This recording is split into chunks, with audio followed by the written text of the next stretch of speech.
Buen día para todos. ¿Me escuchan bien ahí? Buen día. Buen día. Bueno, bárbaro, gracias. Bueno, vamos a seguir entonces con la misma unidad que estábamos en la clase pasada, gestión de proyectos de software. Vamos a ver cuáles son las fases que tiene un proyecto. ¿Alguien conoce cuáles son las fases que tiene un proyecto? ¿O se imagina?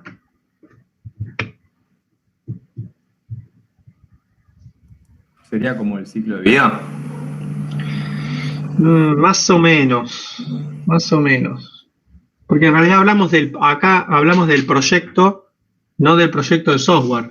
Porque si te pones a pensar en el ciclo de vida de desarrollo del software, hablas netamente del software, no habla de la comercialización. Vos pensás que antes de vender un software, suponete que te llaman de una fábrica o de una empresa para que desarrolles un software.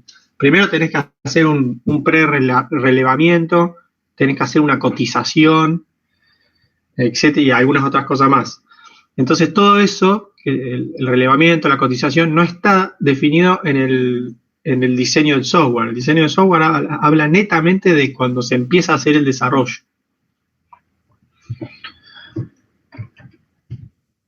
Entonces, primero vamos a definir un poquito qué son las fases de un proyecto. Como básicamente, intuitivamente se imaginan, son las divisiones que existen dentro de un mismo proyecto donde es necesario ejercer un control en cada una de esas partes, o en cada una de esas divisiones, con el objetivo, como hablábamos en la clase pasada, de poder gestionarlo eficazmente y llegar al objetivo, que es hacer un entregable. Ahora, nosotros dijimos, al proyecto lo dividimos en partes, que son las fases, y a cada fase la tenemos que controlar. Y la pregunta que hago siempre es, ¿qué es el control? ¿Qué es el control para ustedes?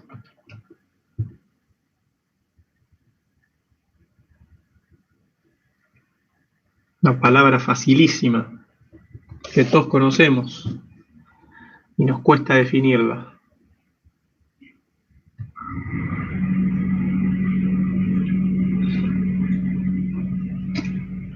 ¿Cómo se animan a definir el control?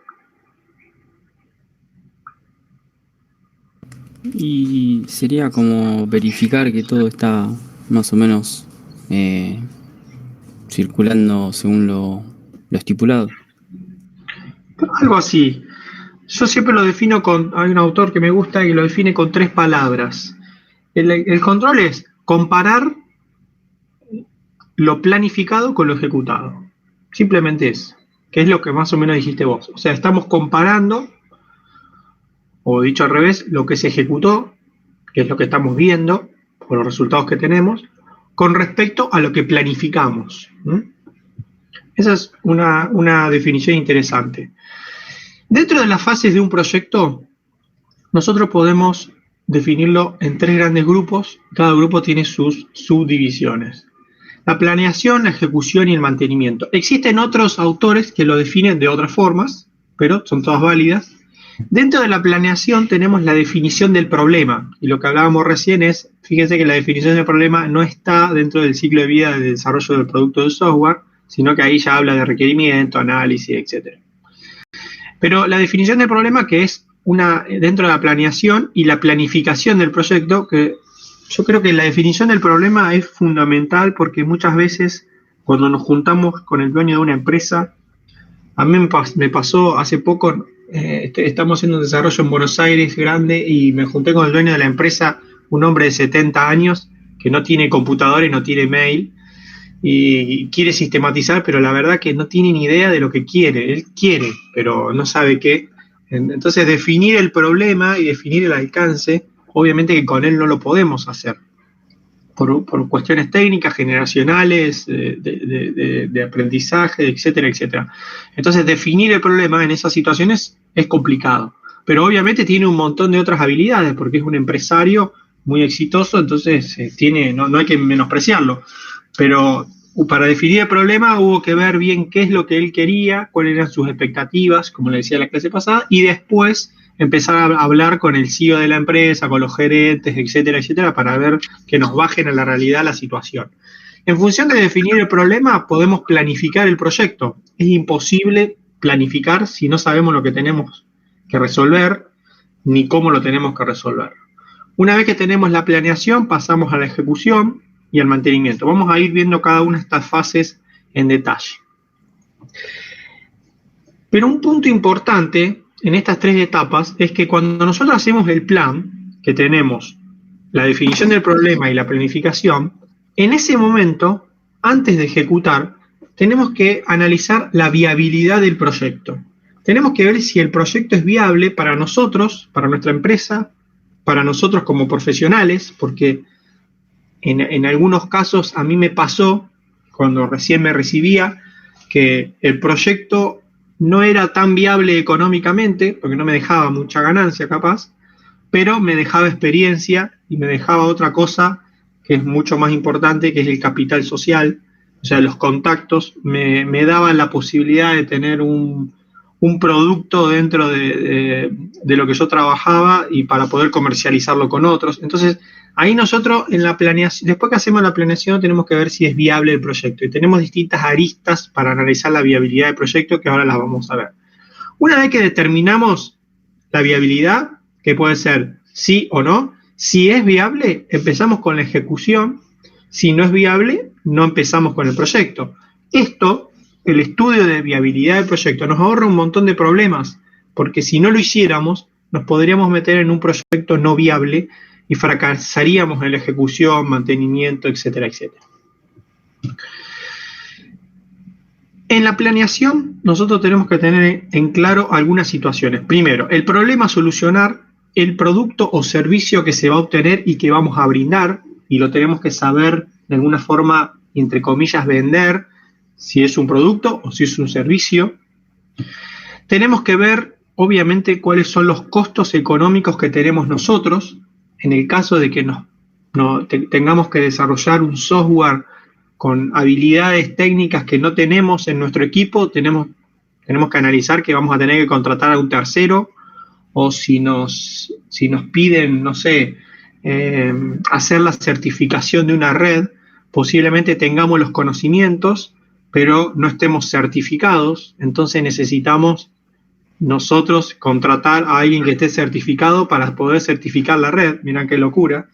O en una de esas necesitamos algún equipo para hacer mediciones de la red que nosotros no tenemos y tenemos que alquilarlo o comprarlo. Entonces es fundamental verificar cuáles son los costos económicos medidos en pesos o en dólares, para que nosotros después podamos saber cómo cotizar y podamos determinar cuál o calcular cuál va a ser nuestra ganancia o lo que esperamos ganar. ¿Cuáles son los recursos humanos? Fundamental. O sea, esto es como ir a jugar un partido de fútbol. Necesitamos juntar un equipo y necesitamos saber qué jugadores necesitamos. Necesitamos especialistas en seguridad, especialistas en base de datos, en programación, en algún lenguaje en particular. Y una vez que tenemos eso, tenemos que hacer el análisis de viabilidad. Como les decía recién, sirve para saber si un proyecto es factible o no. Y existen tres aristas dentro de la viabilidad, que es la factibilidad técnica, la factibilidad de gestión y, obviamente, muy importante, la factibilidad económica. La técnica, acá nos tenemos que preguntar si estamos capacitados para realizar este proyecto, o si tenemos los medios para llegar a esa capacitación, si tenemos que capacitarnos o tenemos que contratar gente. La de gestión es si nosotros estamos preparados para poder terminar el trabajo en el tiempo que nos pidieron. Muchas veces puede darse el caso de que técnicamente estemos capacitados, pero no lleguemos con el tiempo porque nos piden hacer un sistema para dentro de 15 días. Eso pasó mucho ahora con el tema de COVID, que explotaron las aplicaciones para un montón de cosas de COVID. Entonces, si nosotros nos podía pasar que técnicamente no conocíamos desarrollo para hacer app, entonces ahí estábamos fuera el estudio de viabilidad nos daba que técnicamente no podíamos, o podía darse el caso de que éramos unos genios programando en Android pero no llegábamos con el tiempo. Entonces es importante acá analizar la gestión de los recursos humanos y de los recursos en general. Y obviamente tenemos la factibilidad económica. ¿Tengo un precio adecuado al mercado? ¿Cuál es el margen de ganancia que quiero tener? ¿Cuáles son los costos que tengo? ¿Cómo lo vamos a financiar? ¿Cómo nos van a pagar? Eso es muy importante. Yo tengo un cliente en Mendoza que son durísimos para pagar, y encima cuando te pagan con un cheque, y encima ese cheque siempre está a 90 días. O sea que eso quiere decir que ahora nosotros ya estamos estabilizados en la empresa y le cobramos un mantenimiento mensual, y todos los meses cobramos plata, pero en realidad es la plata de hace 3, 4 o 5 meses para atrás. Ya hicimos la cadena, no hay ningún problema. Pero bueno, tenemos que pensar de que hay que ver si tenemos espaldas, si tenemos que contratar algún recurso externo o comprar algo para bancarnos eso, y son cuestiones que tenemos que hablarlas al momento de la negociación cuando vendemos el software. Bueno, a ver, ¿cuál es su cadena de pago? ¿Cómo es su forma de pago? Porque es fundamental, porque esto nos puede, obviamente, nos va a determinar si el proyecto es viable para nosotros o no. Existen otras variables, obviamente, como la política, la social, etcétera, etcétera. Fíjense que ahora estamos en una situación distinta de la que estábamos la semana pasada cuando hablamos, que ahora estamos en puertas de que se empiece a cerrar algunas actividades. No se va a hacer aparentemente, ¿no? No se va a hacer un cierre total, pero se van a comenzar a cerrar algunas actividades, sobre todo lo que esté relacionado con el nocturno. Entonces, ahí hay variables, porque si nosotros estamos trabajando en el desarrollo de un software de gastronomía o de una cervecería, y ahí estamos complicados, ¿no? Seguramente nos va a afectar a nosotros esta situación, al proyecto. Dentro de el estudio de viabilidad tenemos que preguntarnos si disponemos de los conocimientos necesarios, si tenemos los recursos materiales y los recursos humanos, si somos competitivos en el mercado. ¿Qué significa eso? Y me quieren contratar para proveer un software, una aplicación para algo, no sé. Tenemos que ver si nosotros somos competitivos técnicamente con lo que hoy hay en el mercado y económicamente con lo que hay en el mercado. Tenemos que preguntarnos si el cliente tiene algún proveedor favorito, y esto que les parece una pavada es una realidad. Ahora estamos con un proyecto desde la Facultad de Ingeniería. Lo estoy gestionando yo para el consorcio portuario, y en algún momento ya hemos trabajado con ellos. En algún momento nos pasó de que había uno de las personas que está ahí que tiene proveedores favoritos de software que están en Buenos Aires y que, bueno, tienen algún arreglito por ahí, ustedes me entienden. La situación es que, bueno, es difícil porque nosotros presentamos una propuesta y el otro presenta una propuesta y tenemos que competir, y sabemos que hay una persona que va a decidir o que tiene una tendencia a decidir por otro. Otra vez me pasó hace como 6 o 7 años que presenté un proyecto acá en la municipalidad. Me pidieron, una gente de ahí me pidió que lo presente, y cuando salió, bueno, hubo una selección de proyectos. Mi proyecto no quedó seleccionado, quedó seleccionado otro proyecto, y resulta ser que las personas de ese proyecto eran muy amigos de la persona que seleccionaba, del jurado, digamos, que seleccionaba los proyectos. Entonces, eso me sirvió como, obviamente me enojé un poco, me molestó, porque elaborar un proyecto y presentar una propuesta es un trabajo muy grande, porque uno escribe todo lo que va a hacer, cómo lo va a hacer, y de alguna forma es parte de un futuro contrato y de compromisos que uno asume con respecto a las cuestiones técnicas, como por ejemplo la seguridad informática, que es una cosa que no tiene límites, los accesos, las funcionalidades, etcétera, etcétera. Entonces, escribir ese proyecto significa pensar mucho, analizar mucho, te lleva mucho tiempo, y que hacerlo y ya había un proveedor favorito, la verdad que no está muy copado.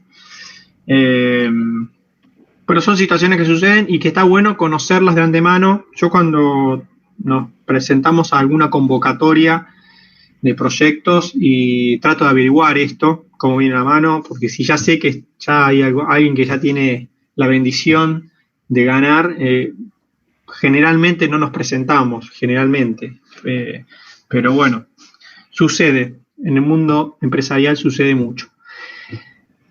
Otra cuestión es qué costo-oportunidad tiene avanzar en el proyecto, y esto es importante y se los comentaba recién. A veces no tiene un costo, o sea, no tiene una ganancia económica, pero sí tiene una ganancia mediática o una ganancia de capital social. Acá, sobre todo en Mar del Plata, que es una ciudad muy chiquita y que todos se trabaja por contactos y por conocidos, es interesante generar capital social. Y yo les puedo asegurar que una vez uno cuando hace un proyecto y queda bien en una empresa, esa empresa te recomienda o los empleados cuando cambian te recomiendan. Entonces hay que analizar también eso, no solamente desde lo económico, sino desde la oportunidad. Lo que tenemos que pensar es que realizar el proyecto, en este caso, ¿qué mejora competitiva te va a dar a vos hacer este proyecto? Esa es otra cuestión que tenemos que tener en cuenta en el estudio de viabilidad. O sea, hacer este proyecto que me están proponiendo, ¿me genera algún valor agregado a mi persona, a mi profesión o a mi empresa? Entonces, ¿en qué términos lo medimos? Y en los términos de nuevos aprendizajes, nuevos conocimientos, nuevas tecnologías, nuevas herramientas, etcétera, capital social, etcétera, etcétera.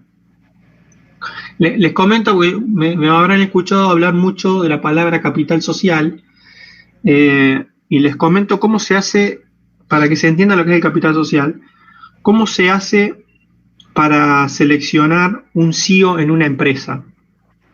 Estaba hablando con un empresario en Buenos Aires, hace como 2 meses que viajé para allá, y me comentaba cómo habían hecho para elegir el CEO. Dice, le dimos un problema, y le dimos un teléfono y lo encerramos en una habitación y él tenía que resolver ese problema, lo tenía que resolver con el teléfono. Obviamente que ahí lo que ellos están evaluando no es que vos sepas resolver el problema, porque obviamente lo sabés resolver, sino que lo que evaluaban es el capital social que tengas, o sea, cuántos contactos tenés para preguntarles y para que te asesoren al respecto. Entonces le dieron un problema que estaba relacionado con la balanza comercial. La balanza comercial está referida a los productos que se importan y se exportan en el país. Entonces tenemos siempre un país, para mantener un montón de indicadores económicos variables, estables, lo que necesita es tener una balanza comercial nivelada. O sea, que los productos medidos en dólares que salen sean iguales o parecidos a los que entran. Si vos tenés un país que exporta mucho y no importa, está desbalanceado y genera muchas consecuencias económicas. Y al revés también. Bueno, ahí le plantearon una situación concreta sobre los granos de maíz que estaban teniendo una negociación con un país limítrofe y que eso iba a afectar la balanza comercial, bueno, un montón de cosas. Y había cuestiones técnicas, cuestiones específicas de agro y cuestiones legales que resolver. Entonces, simplemente le dejaron un teléfono y él tenía que resolverlo. Y bueno, ahí entre los que se presentaron estaba la habilidad y el capital social. A qué personas conocían para poder llamar y preguntar y asesorarse y elaborar una propuesta y presentarla al directorio. Así que, por eso también acá me parece muy interesante el capital social, porque uno cuando desarrolla software tiene este vínculo con los empresarios o con las empresas y va generando, y está bueno porque te abre muchas puertas. ¿Por qué hacemos el estudio de viabilidad? Lo que tenemos que preguntarnos es, tengo un nuevo proyecto, la primera pregunta, ¿es interesante este proyecto? Porque si no es interesante, no me interesa, listo, lo desestimo directamente. Después me pregunto, tendría que estimar los costos y los gastos, tendría que fijar un precio de venta y tendría que hacer una oferta. Y una vez que oferta me pregunto, si gano la oferta, recién ahí elaboro el documento de oferta, o si voy a presentar la oferta, mejor dicho, voy a elaborar el documento de oferta, voy a hacer la presentación y la voy a negociar, y después voy a ver si me adjudican. Si me dan el trabajo, recién ahí me pongo a trabajar, me pongo a realizar el software, y ahí sí empezamos con el ciclo de software. La oferta técnica que es una de las 3 tipos aristas que tenemos. Primero tenemos que describir el problema que vamos a resolver, tenemos que explicar cómo lo vamos a resolver y tenemos que anticiparnos a los riesgos. Y a cada riesgo tenemos que saber cómo lo vamos a trabajar. Esto lo vamos a ver en la clase que viene, que es análisis de riesgos. Dentro de las consideraciones que tenemos que tener en la oferta técnica es, primero, una representación gráfica. Es importante eso, cuando nosotros presentamos la oferta técnica, que esté de alguna forma representada en forma de gráficos, porque eso a la gente, al lector, le interesa y le da, viste que dicen que una imagen vale más que 1000 palabras, ayuda a comprender lo que uno dice, ¿no? Tenemos que especificar cuáles son los recursos involucrados, tenemos que analizar la extensión del documento, y eso depende a quién se lo vamos a presentar. Si se lo presentamos a una persona técnica, no hay problema en que el documento sea extenso. Si se lo vamos a presentar a un CEO o un gerente o un dueño, tenemos que tener cuidado con la extensión, porque si el documento es muy extenso no lo miran, o si es muy extenso, lo que yo siempre aconsejo es tener un resumen ejecutivo, que es una sola carilla adelante, en donde hace un resumen de todo el proyecto, que generalmente eso es lo que se lee. Tenemos que tener cuidado con el lenguaje técnico. Nosotros somos de utilizar lenguaje técnico, sobre todo cuando hablamos de programación, de base de datos, de seguridad, de redes. Bueno, tenemos que primero analizar quién va a leer eso para ver si está en condiciones. Tenemos que mostrar al cliente que nosotros entendemos el problema y que entendemos sus necesidades. Obviamente tenemos que justificar el tiempo con el dinero y el dinero con el tiempo, las dos cosas. Y acá les digo, puede ser que supongamos que tenemos que hacer el desarrollo de un software y nosotros en la propuesta técnica decimos que le vamos a cobrar 1 millón de pesos y lo vamos a tener listo en 2 días. O sea, está bien, está perfecto. A mí me parece excelente que nosotros en una de esas ya lo tenemos desarrollado y se lo vendemos, o no. Pero el que lo lee va a decir, lo primero que dice, esto se gana 1 millón en 2 días. Estoy siendo exagerado, ¿no? Pero tenemos que analizar esa situación con respecto al tiempo y al dinero. En el caso de que usemos acrónimos, abreviaturas, etcétera, etcétera, tendríamos que definirlos. Otras consideraciones es que tenemos que definir qué datos y qué información van a ser entregados por el cliente. Esto es fundamental. Nosotros estamos con otro desarrollo de software donde les vamos a implementar el sistema, pero para que no se tengan que poner a cargar todos los datos, definimos una etapa de importación de datos. Importación donde van a importar todos los proveedores, los clientes, las partes de los productos, que son miles de registros, etcétera, etcétera.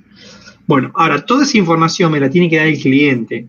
Y el cliente generalmente te la puede dar en algún formato difícil de procesar, entonces tenemos que pensar que hay que normalizarlo, se pueden perder registros en el medio, pueden pasar un montón de cosas. Bueno, esto es muy importante aclararlo, obviamente que esto se cobra y hay que ponerle un precio. Si querés que te demos el sistema vacío o querés para que lo empiece a usar, o querés que te demos con datos históricos cargados, que no es simplemente datos históricos porque hay que amasarlos mucho para poder meterlos en el sistema.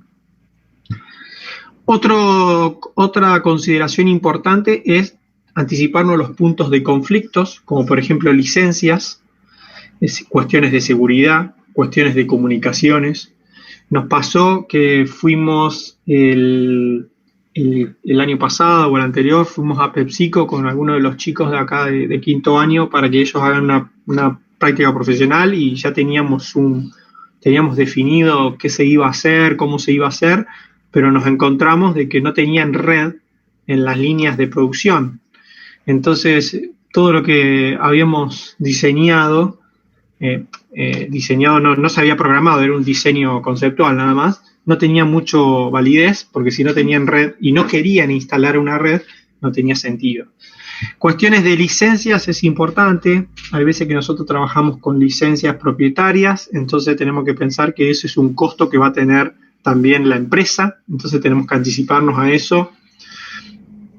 Cuestiones de configuraciones de servidores o seguridad. Generalmente nosotros cuando comercializamos software en la empresa, en la propuesta inicial, dejamos aclarado que la seguridad informática no depende de nosotros o sería otro servicio que lo podemos brindar o que lo pueden terciarizar, pero es importante aclararlo en un documento porque cuando haya un problema de seguridad, a los primeros que van a mirar es a uno, y si no lo aclaraste, sos el responsable. Un párrafo que generalmente agregamos nosotros en las propuestas en la empresa es este párrafo. Dice: el sistema no incluye la entrega de otro producto que no sea software desarrollado junto a sus manuales correspondientes y código fuente, tampoco incluye mantenimiento continuo ni instalación de algún servicio extra. Ahí nosotros nos cuidamos porque hay veces que para instalar un software necesitamos que esté configurada la red de alguna forma o que esté configurado el servidor de alguna forma, entonces esos son servicios extras. La configuración del software con los parámetros especificados de la actividad a realizar estará a cargo del cliente, o sea, no nos hacemos cargo de los datos que van a insertar ustedes. Si las formas de pago son efectivo y cheque y alguien carga otra forma de pago, eso es responsabilidad de ustedes, le estamos diciendo ahí.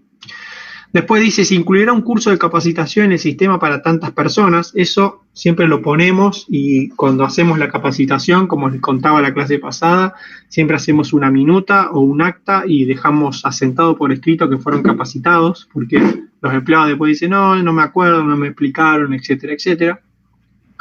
Y el último párrafo, o últimas dos líneas, dice: cualquier otra funcionalidad no especificada en el presente documento será cotizada por separado.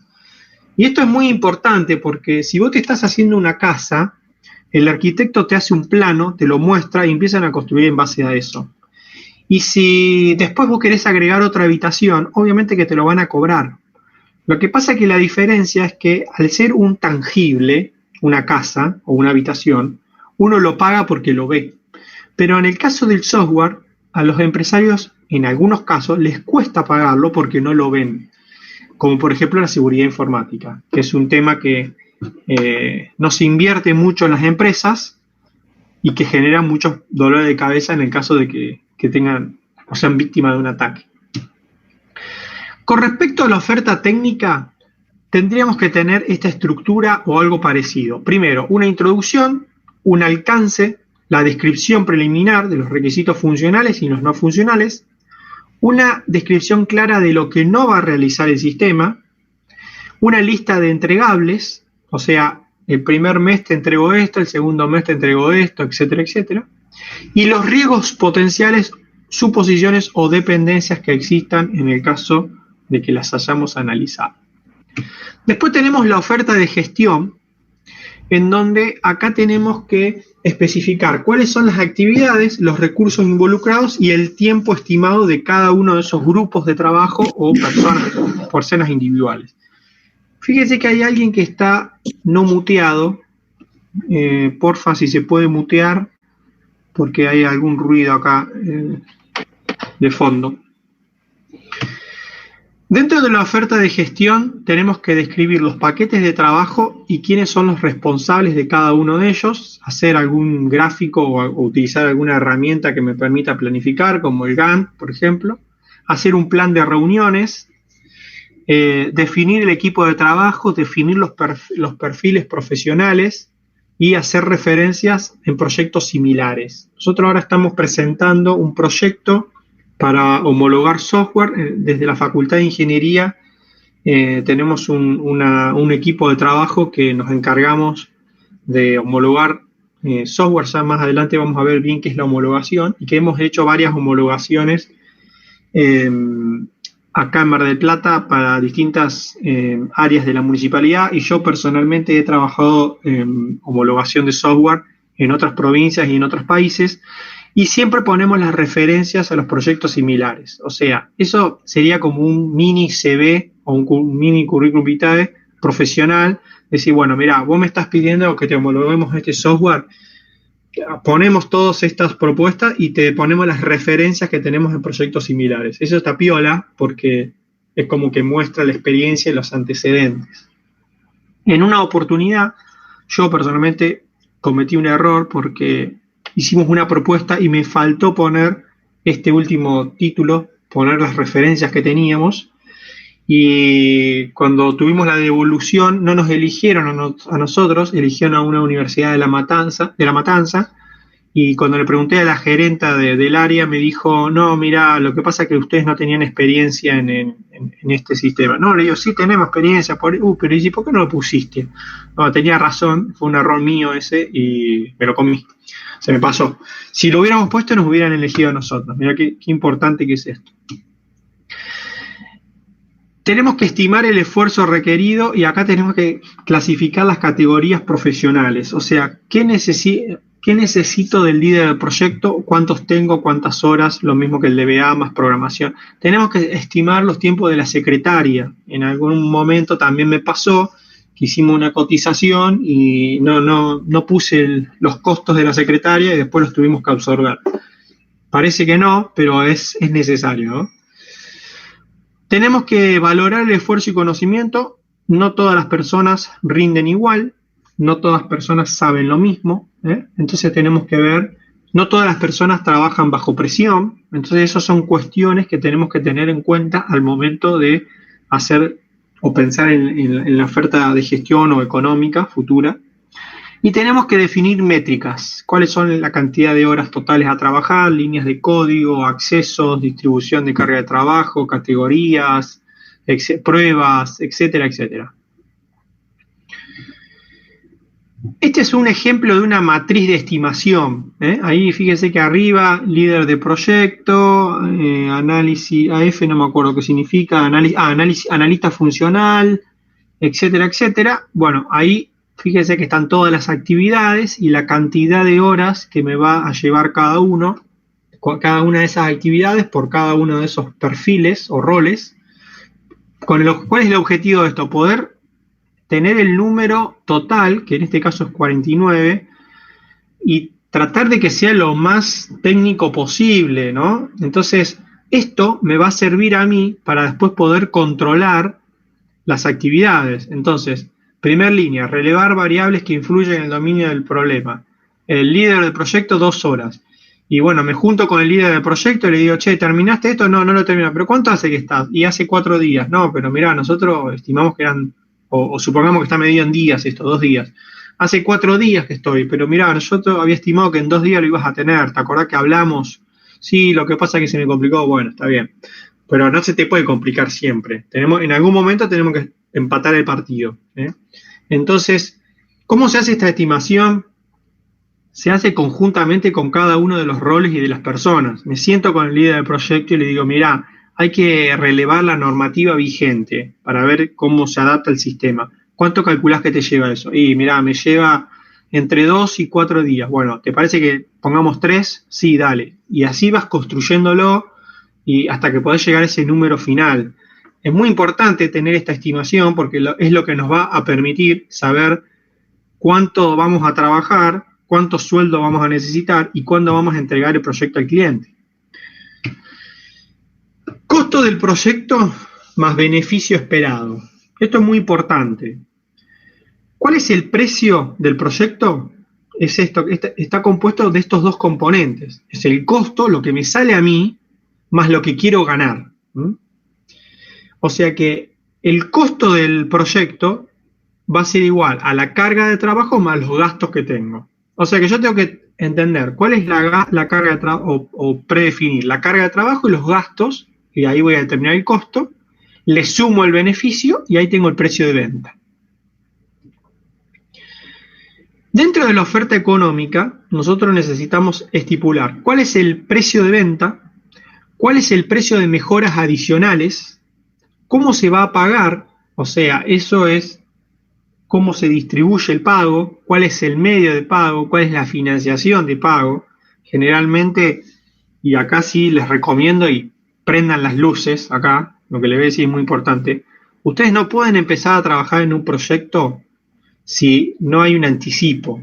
Siempre tiene que haber un anticipo, porque el anticipo genera un compromiso para las dos partes.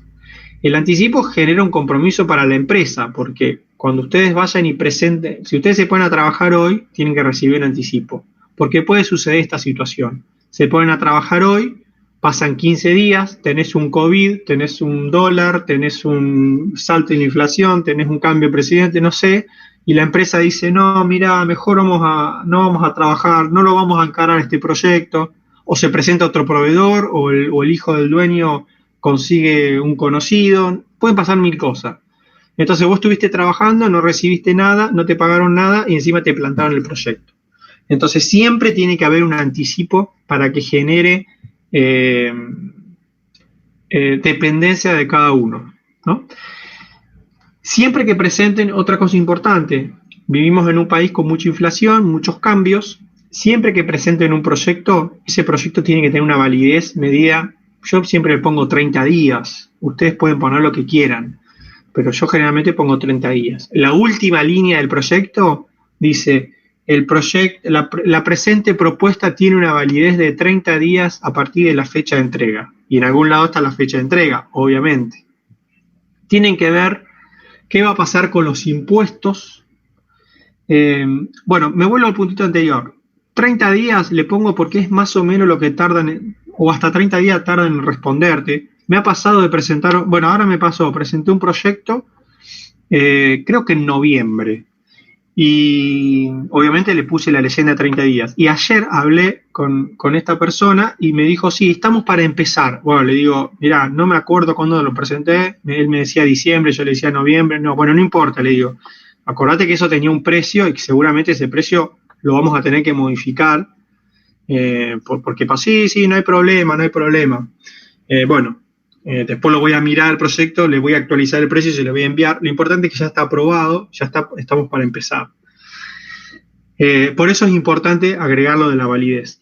Tienen que definir los impuestos, cómo lo van a facturar, si se factura o no se factura. Generalmente las empresas te piden que factures.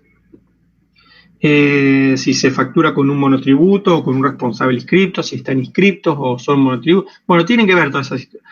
Gastos de licencia, quién se hace cargo, recursos adicionales que necesita el sistema para funcionar. Mira, el sistema para funcionar necesita que haya internet en la empresa, que haya red de la empresa, que haya un servidor de tal característica para que funcione ahí, o que esté colgado en la nube, etcétera, etcétera. O recursos adicionales. Y obviamente un esquema de pagos y un esquema de entregables. ¿Qué es el esquema de pago? Bueno, generalmente nosotros hacemos así, día 1, 30%, día 30, 30%, día 60, 40%, por ejemplo. O sea, que quiere decir que en 2 meses lo pagaron, pero empezaron con un anticipo. Entrega, y además otra columna donde ponemos los entregables. Bueno, el día 1 empezamos con el análisis, bla, bla, bla. Mes 2 o día 30, voy a seguir con la misma lógica. Día 30 se entrega el login, se entrega la interfaz, se hace la instalación. Día 60 se capacita, bla, bla, bla. Todas las actividades que vos vas a hacer en esos días. ¿Para qué?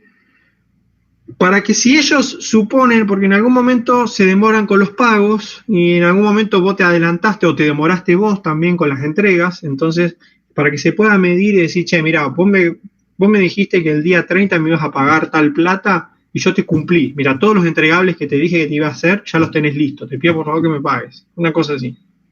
La idea es que les sirva a ustedes como una herramienta de negociación si es que lo necesitan. Hay clientes que pagan muy bien, hay clientes que no pagan muy bien y que si te pueden patear para adelante, te patean. Otras consideraciones es que generalmente, o muchos proyectos, como dice acá, se rechazan por el precio. Lamentablemente se rechazan por el precio sin analizar la calidad. El precio es una variable importantísima y yo creo que a todos nos pasa cuando vos te vas a comprar unas zapatillas y hay 2 zapatillas y hay una que la mirás y sale 5 y la otra la miraste y salía 13 y bueno, te gustaban las 2 y bueno, yo creo que vas a encarar por la de 5. Entonces el tema del precio en el software pasa mucho y es más difícil porque es un intangible futuro.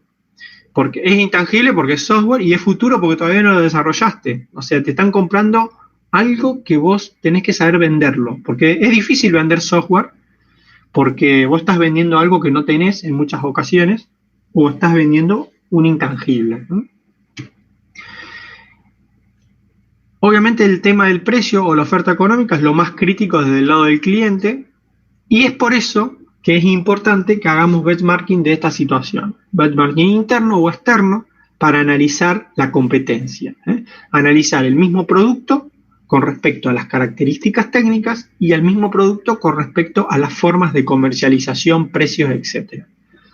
Hace mucho, cuando empecé con esto, tenía la posibilidad de vender un sistema en una empresa y la verdad no tenía ni idea de cuánto cobrarle.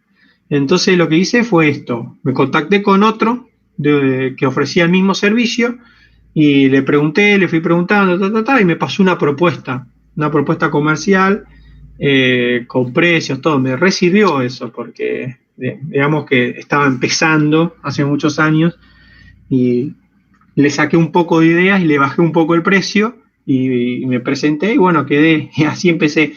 Fue uno de los primeros trabajos, pero es importante hacer este de benchmarking para saber cómo se están comportando mis colegas con respecto a precio y con respecto a... En realidad esto lo hacen todas las empresas. Vos fíjate que cuando suben los autos que están dentro de una misma gama, sube el Peugeot 2008, también sube la Volkswagen, bueno, la T-Cross. Están en el mismo segmento, compiten, entonces sube uno y sube el otro y ahí están compitiendo. Y también compiten en performance, porque las características que tiene uno también las tiene el otro, y si cuando Peugeot 2008 le agrega una funcionalidad, T-Cross con la nueva versión también se le agrega y ahí van creciendo juntos, o van evolucionando juntos. Después tenemos, dentro de lo que es la oferta económica, los costos, que son los gastos que vamos a tener nosotros, como por ejemplo nosotros o la empresa que nos contrata, porque la empresa también va a tener gastos, como son por ejemplo las subcontrataciones, los costos indirectos como prorrateo, servicio informático, etcétera, y otros costos como por ejemplo viáticos, almuerzos, traslados, etcétera. En algún momento también me pasó que tuvimos que hacer un software que se instaló en varias localidades de Entre Ríos. Y nosotros acá, entonces yo hice un cálculo de viáticos, un cálculo de almuerzos, de traslado, de hospedaje, porque tenía gente que tenía empleados había un empleado que estaba en Chaco y tenía que viajar a Entre Ríos, otros que estaban en Córdoba y tenían que viajar a Entre Ríos, y yo que estaba en Mar del Plata tenía que viajar a Entre Ríos. Nos juntamos todos allá, pues se fue haciendo, ellos tenían el desarrollo, nos juntamos todos allá y hicieron la implementación. Ahora, todos esos costos que yo los había calculado a la perfección, yo lo que hice fue, cuando los tuve en cuenta para el momento de estipular el precio de venta del software. El error mío fue que yo facturé a ellos, vamos a ponerle un precio, suponete 100.000 pesos. Facturé 100.000 pesos y dentro de eso de esos 100.000 pesos yo tuve que pagar impuestos. Entonces, el aprendizaje que me quedó estaba pagando impuestos sobre mis costos, lo cual no estaba tan copado. Lo que hice fue, en las próximas contrataciones, es decir, les pasé una propuesta por 90.000 pesos más costos.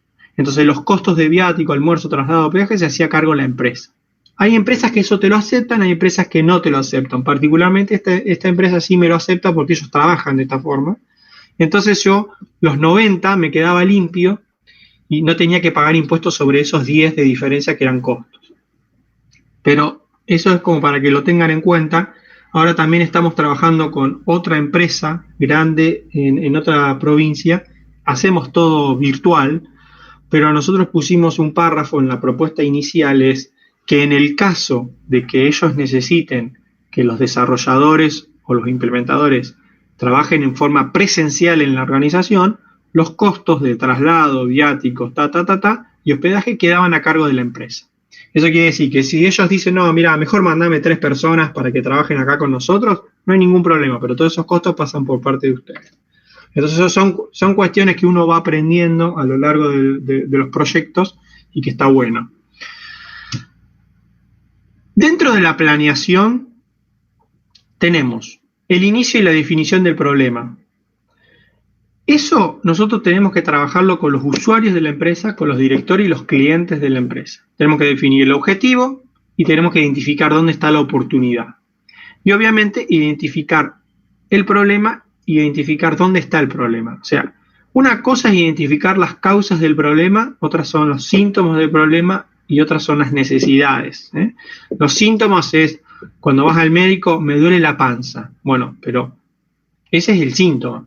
Ahora, ¿cuál es la causa de que te duela la panza? Y la causa es que comiste 5 alfajores Habana. Bueno, listo, esa es la causa. Y la necesidad, después la vemos.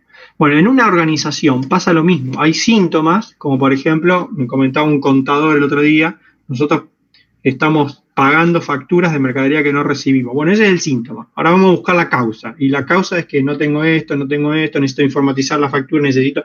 Bueno, listo. ¿Cuáles son tus necesidades? O sea, identificarlo así. ¿Cuáles son las actividades para definir el problema? Primero, estimar el tamaño de la aplicación que nosotros necesitamos resolver. Tenemos que discutir y analizar qué es lo que se va a obtener de cada uno de los módulos y del sistema en general. Tenemos que estudiar el sistema de la organización, el contexto actual y el sistema que vamos a proponer, que es el sistema informático.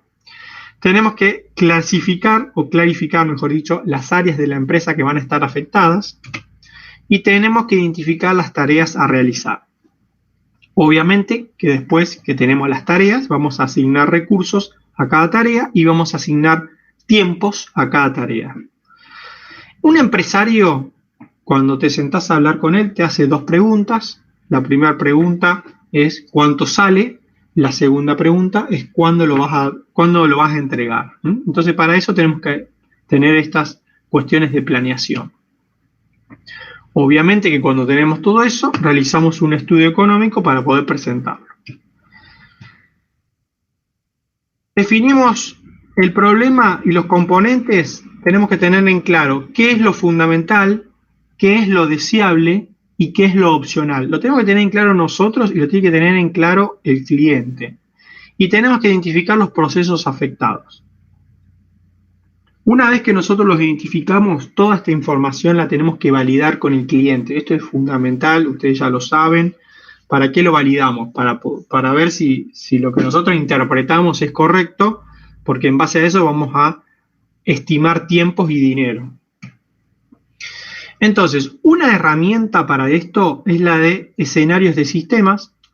En el caso de que nosotros nos contratan para reemplazar un sistema, está bueno hacer una matriz, como por ejemplo esta que estamos viendo, que dice que tenemos distintos parámetros y tenemos una valoración de esos parámetros con respecto al sistema actual y con respecto al nuevo sistema. Y de paso esto nos sirve, de alguna forma, para mostrar cuáles van a ser las nuevas bondades con respecto del nuevo sistema con respecto al sistema actual. Entonces, ahí tenemos orientación web. El sistema actual no tiene una orientación web y está prevista a corto plazo. El nuevo sistema sí lo tiene. Orientación app, el sistema actual no lo tiene, el nuevo sistema sí. Y así podemos detallar distintos parámetros para ir comparándolos.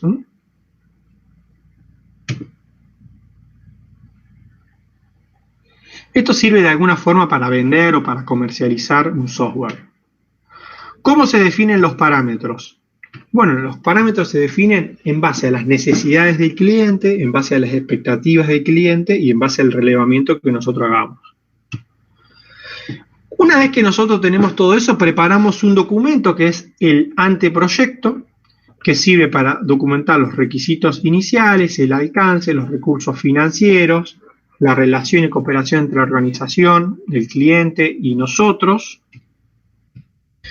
Tenemos que asignar un director del proyecto, tenemos que ver cuáles son los aspectos que incluye el proyecto y los que no incluye. Esto es muy importante, lo que no incluye. Por ejemplo, necesitan hacer un carrito de compras.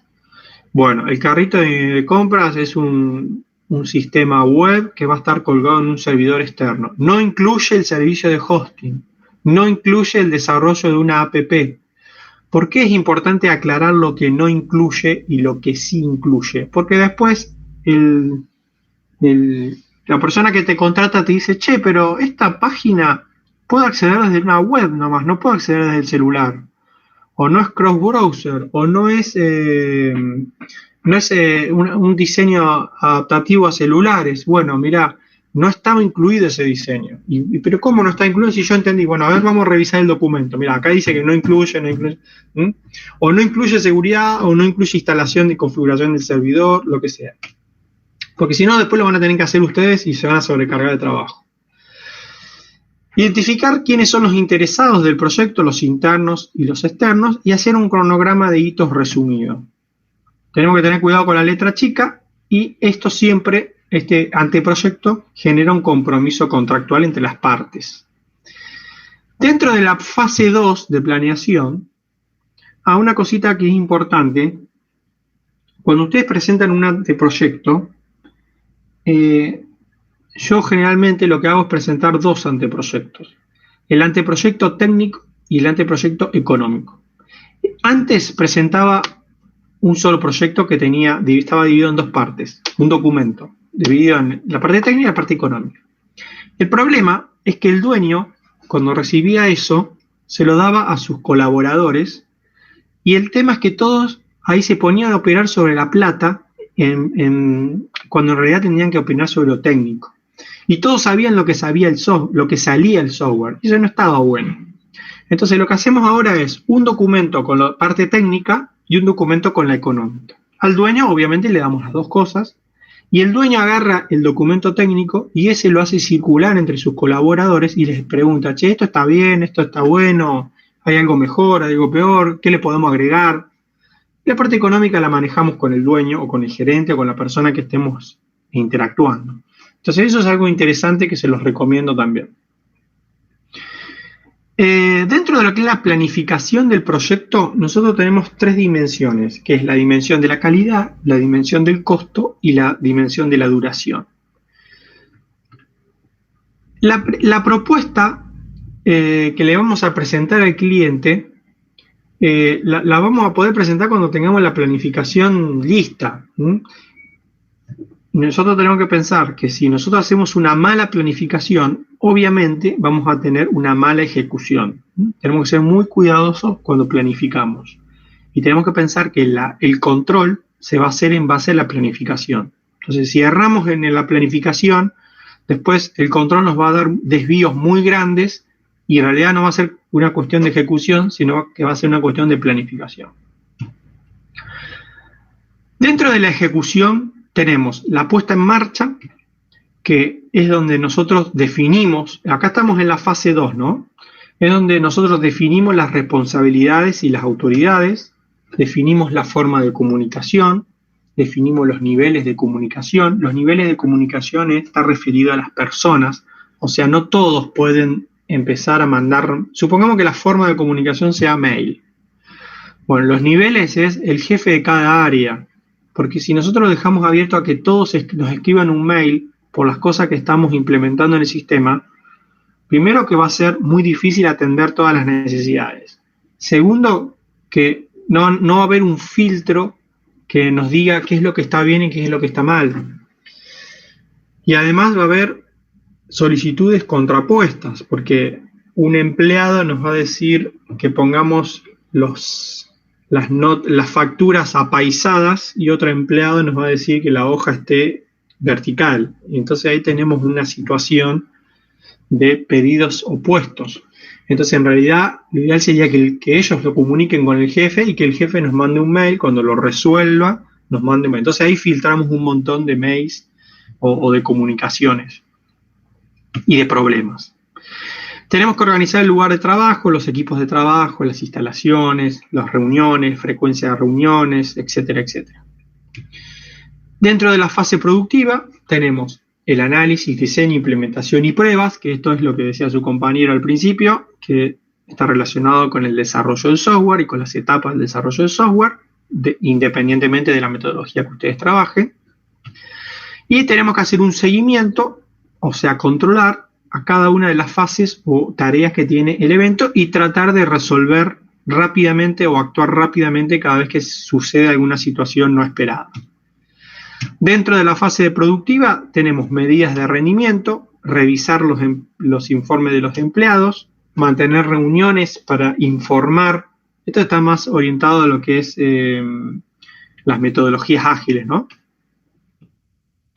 Y como conclusión del proyecto tenemos que hacer la entrega del producto, revisar qué desviaciones tiene el proyecto, reasignar personal a los nuevos proyectos o al mismo proyecto, dependiendo. En realidad el mismo proyecto sería un nuevo proyecto. Y después tenemos la fase 3, que es el mantenimiento, que acá es cuando realizamos mejoras o cambios en el sistema. Y que tiene que ser siempre manejado como un proyecto nuevo, donde también necesitamos hacer el estudio de factibilidad y todo lo que hicimos anteriormente lo tenemos que replicar. Larman decía que el proyecto no finaliza cuando se entrega el producto, sino que se finaliza cuando el cliente está satisfecho. Esto es una definición que me gusta mucho. Nosotros en la empresa tratamos de hacer un muy buen postventa para que el cliente esté satisfecho. Dentro de las características de lo que es la fase de mantenimiento, tenemos que pensar en la satisfacción del cliente.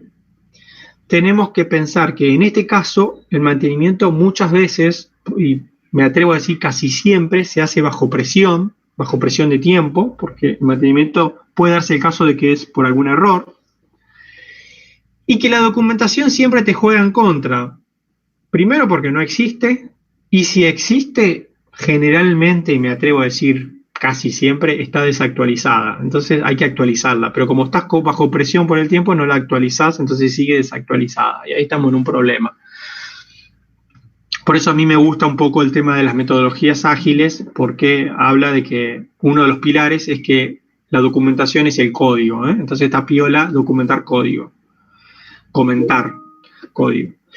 Dentro de lo que son los tipos de mantenimiento tenemos el perfectivo, el evolutivo, el adaptativo y el correctivo. El mantenimiento perfectivo está relacionado con la reestructuración de código, optimización, tuning de base de datos o tuning de consulta o de queries, eficiencia de los procesos. Es todo lo interno y que no lo va a ver el cliente y muchas veces ni siquiera lo va a disfrutar, a no ser que sea un tuning de SQL, o una optimización de rendimiento, pero cuando nosotros reestructuramos código, algo interno, o comentamos código, es algo perfectivo y no lo alcanza a ver el cliente. Después tenemos el mantenimiento evolutivo, que está relacionado con los cambios organizacionales que pueden ser dentro de la organización o fuera de la organización, como por ejemplo una nueva ley, una nueva política, etcétera, etcétera. Tenemos los cambios adaptativos que surgen en base a cambios tecnológicos, cambios de configuración, comunicaciones, seguridad, etcétera, etcétera. Y en las grandes empresas tenemos gente que trabaja solamente en mantenimiento adaptativo y que está muy relacionado con lo que es la seguridad informática. Tarjetas grandes a nivel, empresas grandes a nivel tarjeta naranja, una cosa así. Y después tenemos el mantenimiento correctivo, que es cuando el software produce errores y es necesario corregirlos. Y esto también generalmente trabajamos contrarreloj para solucionarlos. Dentro de lo que es la distribución del tiempo de mantenimiento tenemos la compresión de software, o sea, cuando uno va a hacer un mantenimiento, puede darse el caso de que el código lo hiciste vos o lo hizo otro. Si lo hiciste vos, puede darse el caso de que lo tengas fresco en la memoria, porque es reciente, o si lo hiciste hace un par de años, te vas a olvidar. Entonces ahí tenemos que medir el tiempo de cuánto te lleva conocer la estructura, conocer el diseño, conocer la funcionalidad, etcétera, etcétera, de la lógica que tiene ese software. Tenemos que tener en cuenta que la modificación del software va a generar cambios, que hay que programarlos, hay que documentarlos y hay que medir el impacto. O sea, este cambio, ¿qué impacto tiene en el software? Que eso es, muchas veces sucede que haces un cambio y tiene un alto impacto y al final fue peor el remedio que la solución. Y obviamente hay que medir el tiempo de las pruebas que se van a realizar para poder validar esos cambios. Como ustedes ya sabrán, generalmente en las empresas trabajamos con 3 estructuras, que es la estructura de programación, que es donde programamos. Después tenemos la estructura de test o de prueba, que es donde copiamos todo el código de la base de datos. Obviamente que existen herramientas para hacerlo de forma automática, y ahí hacemos pruebas y simulaciones. Y después tenemos la estructura de producción, que es cuando ya se lo ponemos a disposición del cliente para que lo utilice. Entonces, en esas 3 estructuras tendríamos que trabajar. Bueno, hasta acá hemos llegado. ¿Alguna pregunta que quieran hacer?